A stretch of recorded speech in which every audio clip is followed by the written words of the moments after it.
Magandang araw na naman pong muli sa inyong lahat mga ka-vlog, boss, idol, regular viewer, silent viewer at kasama na rin po ang lahat ng mga OFW. Ang gagawin ko naman po ngayon ay magdadiagnose po ako at magre-repair wiring po ako ng park light. So itong park light po ay ibinyahe po itong wing band na to at bigla na lang pong nawala ng park light. Lahat ng park light po ay nawala, hindi na po gumana. Itong park light po ay kasama na po yung mga clearance light na to, itong nakalagay po dito sa side, left and right side po ng wing band na to. So nakacentralize po to sa tail lamp at saka sa harapan po ng sasakyan.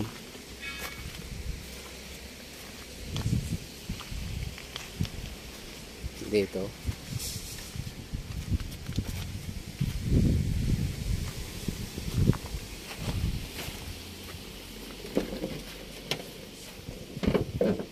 itong wing band po na to ay yung mga nagdaan video po, ito po yung nirepair kong power window. Isa lang po to.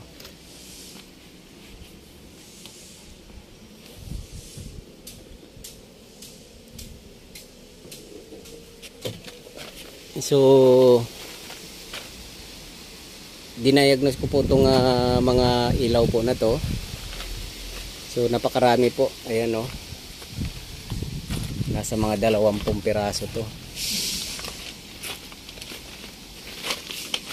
So ang problema po ay mayroon po siyang grounded.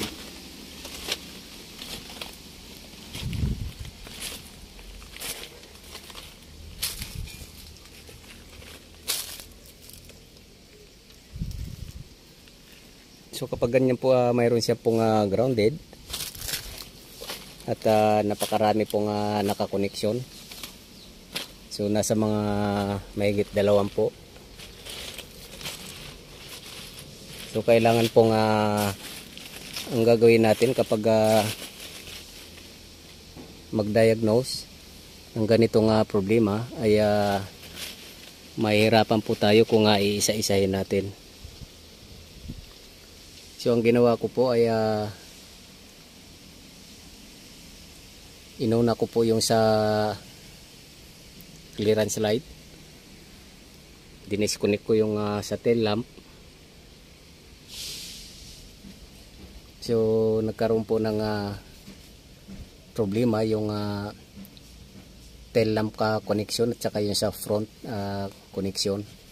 So itong clearance light na to ay wala po siyang problema. At pagdating naman po sa tail lamp, between front light po, dapat po alamin natin kung saan naman po yung grounded na yon. So ito po yung tail lamp.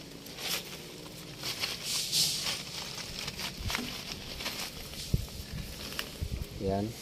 So hindi pa rin po nagtatapos yung problema dahil hindi natin alam kung alin po sa ilaw sa front ba o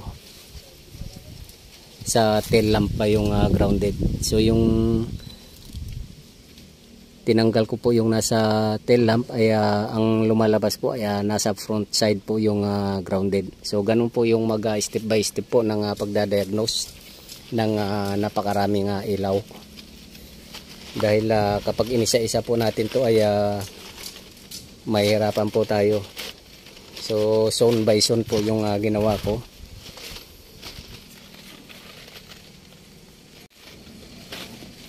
So ang kabuang diagnosing ko po ay nandito po sa harap. Yung connection po dito sa harap. Nandito po yung grounded. So ang ginawa ko po ay nag-rewiring na lang po ako dito.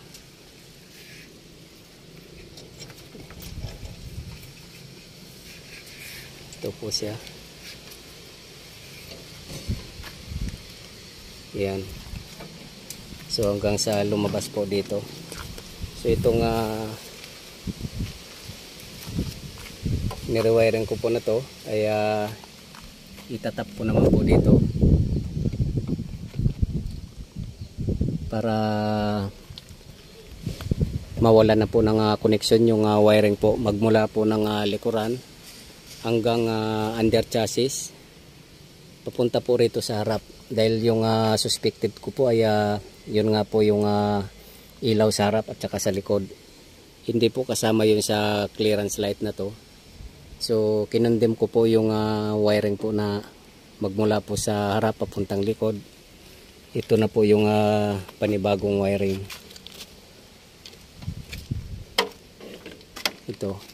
So itatap ko na po to para malalaman ko dahil itong problema po na to ay habang tumatakbo po yung sasakyan ay hindi po napuputol yung fuse kung hindi unti-unti pong umiinit yung wire dito hanggang sa titigil po yung mga ilaw, hindi na po liliwanag. So burn out na po. Ganun po naging problema dito kasi mayroon pong sumasayad na wire na paunti-unti po hanggang sa iinit po ng iinit yung wiring hanggang sa mag-burn out na po yung park light na yan. So ikukunik ko na po siya. So ayan na po yung ni-repair ko na wiring po ay gumagana na po lahat yan. Hanggang doon po sa dulo.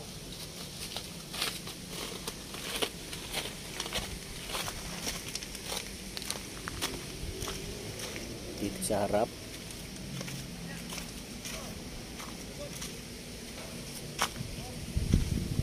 Yan.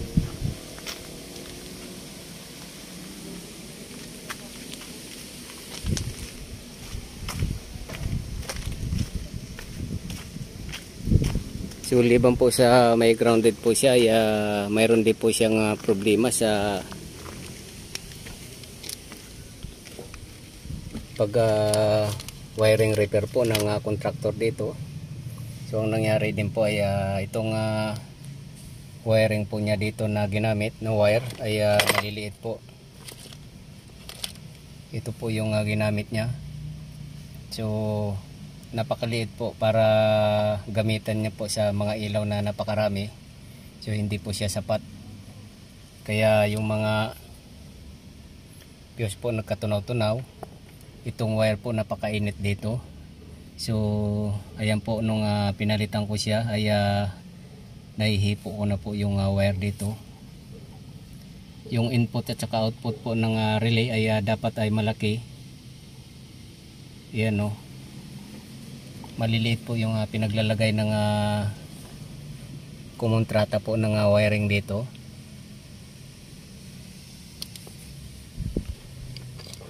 At ito rin po ay ginamit niya. Malaki nga po siya pero tostado na po yung wire kaya mainit na mainit din po siya pag hinipo. So kapos na po siya sa mga ilaw pag nakarating doon yung kuryente sa haba-haba po ng truck na to. So yung ilaw po doon ay medyo hindi na po maganda ang liwanag din. Kaya ito po itong mayroon pa nga po ibang wiring dito. Ito po maliliit po yung pinaglalagay. So itong trigger line po walang problema. Itong supply ng coils ng negative positive ng relay. So trigger line lang po yan. Pero itong papasok po na kuryente, input at saka output, yung output po na pupunta ng mga ilaw ay dapat malaki po siya. Kaya pag hinipo po natin to, itong input at saka output na wire ay napakainit po. At saka yung switch po ay tinunaw niya. Ito po nagpabili ako ulit ng panibago. Ayan po natunaw siya.